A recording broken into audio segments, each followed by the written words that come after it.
Chers amis, je vous avais promis lors de ma dernière vidéo-conférence consacrée aux causes de la décadence du royaume Congo que je reviendrai vers vous pour rappeler à la mémoire Kippan Vita, Donna Béatrice, celle que le sociologue français Georges Balandier surnomme Jeanne d'Arc du Congo, surnom repris par l'historien togolais Ibrahim Babakake, auteur d'un livre consacré à cette résistante congolaise.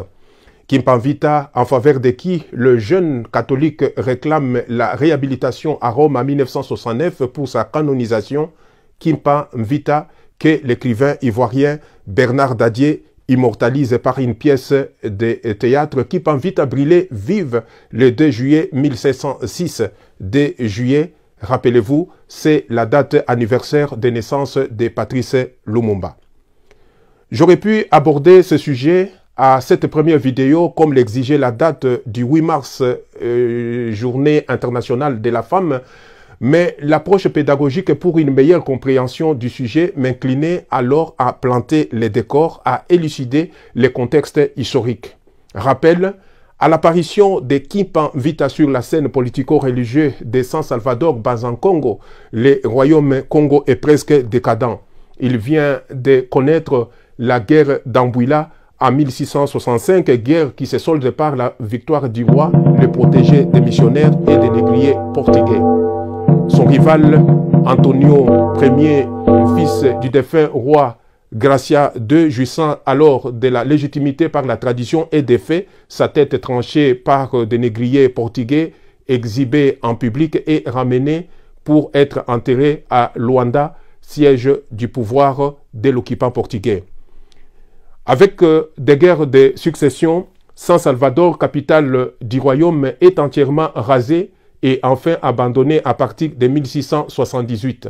Pendant cette période, le royaume est également marqué par la guerre des religions entre les catholiques et les protestants, par la convoitise des intrigants venus d'ailleurs et par un enjeu à la fois religieux que politique. L'autorité de l'Église catholique sera restaurée par l'arrivée au royaume des missionnaires catholiques de l'ordre des Capucins, aidés dans leur mission par un prêtre congolais à peine ordonné. Cependant, le royaume est toujours divisé par des conflits entre le portugais catholique et le congolais fidèle à la tradition, entre les concurrents au trône royal. C'est dans ce contexte d'un royaume affaibli et sous la coupe des missionnaires que Kippan Vita arrive et œuvre à restaurer l'unité et la souveraineté du royaume. Elle se met aussitôt à chercher à réconcilier le roi Pedro IV à la solde des missionnaires et les prétendants Joao II, détenteurs de la bulle Santissimo Sacramento, un signe du pouvoir royal, lequel en donne légitimité, ainsi qu'un autre prétendant appelé Pedro Kibenga. Kippan Vita devient plus populaire au point d'éclipser le prestige des missionnaires, mettant ainsi à mal leur mission d'évangélisation. La Bible, que la majorité du royaume tient par rejet pour Mukisi Mukanda, livre qui empoisonne, qui tue, n'est plus considéré, ce qui finit par susciter de la jalousie et de l'hostilité de la part des missionnaires, ainsi que le complot contre cette jeune fille inspirée de 22 ans.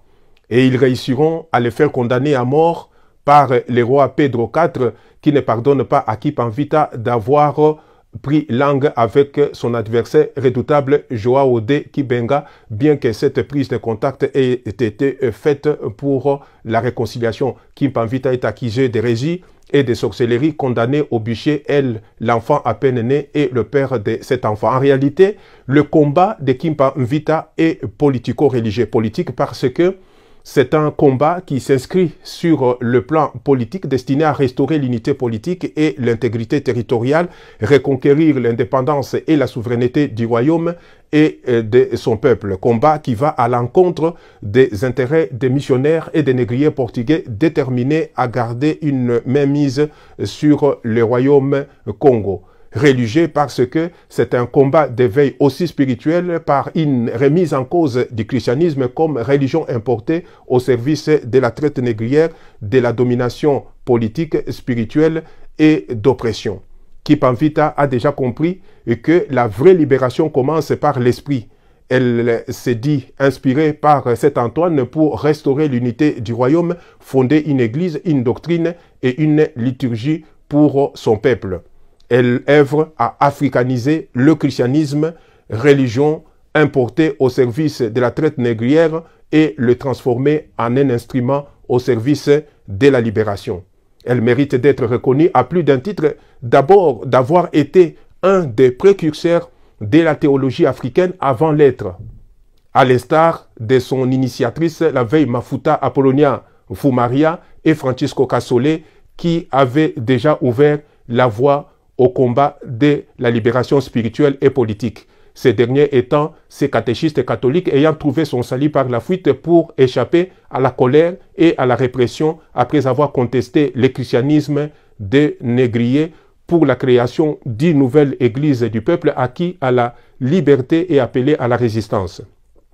Kipamvita est celle qui a, et c'est son autre mérite, sacrifié son savoir, ses dons de prophétie et de guérison, son standing aristocratique pour défendre la cause de son peuple. Le missionnaire porteront un témoignage selon lequel elle implora la clémence sous promesse de se repentir, mais Cinda Martial traite ce témoignage d'apocryphe, c'est-à-dire de secrets, de faux.